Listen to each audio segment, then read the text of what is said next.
ये एक समाज के स्वभाव में आ जाए, वो एक सहज स्वाभाविक प्रक्रिया बन जाए, इसका प्रयास हम लोग करेंगे। सद्भावना सकारात्मकता की बात आती है, सकारात्मकता भी चाहिए, क्योंकि सारा सुन के समाज भी कभी कभी निराश हो जाता है। निराशा नहीं आनी चाहिए। इन दोनों बातों को जब सोचते हैं तो और एक विषय आता है कि अपने देश में, अपने समाज के इतने सारे परंपरा से ही वर्ग है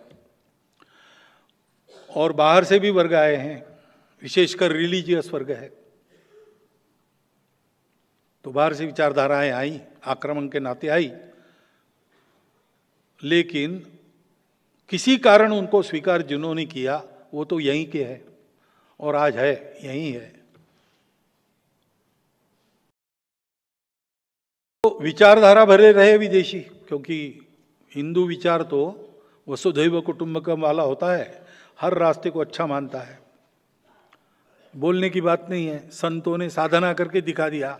रामकृष्ण परमहंस ने और इस्लाम की, ईसाइयत की भी साधना की और कह दिया कि वो भी वहीं पहुंचते हैं, जो तो मत तो पथ। तो समाज का सामान्य स्वभाव ऐसे विचार करने का है। लेकिन जो दूरियां बनी है, वो दूरियां पाटने के लिए दोनों ओर से कुछ करने की आवश्यकता है।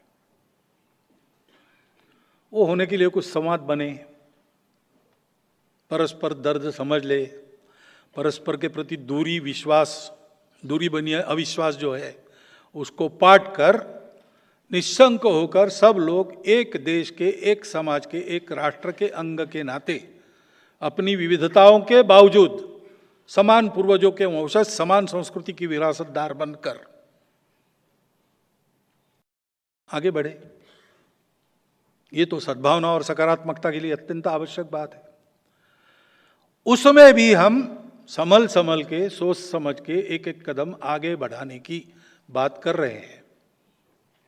ये सब संशोधकों के विचार में है। और अभी मैंने इतना दिया कि धर्म दृष्टि लेके ऐसा विकास होगा, वैसा, तो भाई होगा, ये थियरी ठीक है, उदाहरण दिखा दो। तो हम जो बोल रहे हैं उसके आधार पर हमको चिंतन करना पड़ेगा बहुत, क्योंकि ये दृष्टि तो एक जनरल ठीक है, उसको अब अप्लाई करना है। तो परिस्थितियां क्या है, समय क्या है, देशकाल परिस्थिति के अनुसार क्या बदलना है, क्या नहीं बदलना है, ये सब सोच के आज के परिस्थिति में, आज के समाज में ये कैसे हो सकता है, इसके उदाहरण खड़े करने पड़ेंगे। ये अपने देश को भी करना पड़ेगा राष्ट्रीय स्तर पर, क्योंकि अगर विश्व को ये रास्ता मिलना है तो एक पूरा देश इन तत्वों के आधार पर कैसे चल सकता है। इन मूल्यों को कायम रख के उसका देशकाल परिस्थिति अनुरूप प्रतिमान क्या होगा, अर्थनीति की बात आती है। हम कहते हैं कि हमारी अर्थनीति तो विकेंद्रित उत्पादन वाली होगी, एबंडेंट उत्पादन वाली होगी, मास प्रोडक्शन नहीं, प्रोडक्शन बाय मासेस होगा, लेस एनर्जी कंजम्पशन, पर्यावरण के लिए हितकारी होगी, रोजगार देने वाली होगी, मानवीय होगी, तकनीकी भी होगी तो मानवीय होगी। होगी ठीक है, लेकिन अभी बताओ, इसके प्रतिमान खड़े करने में स्वयंसेवक लगे हैं पहले से। पूरे देश के लिए कैसा हो सकता है, इसका पहले चिंतन होना चाहिए।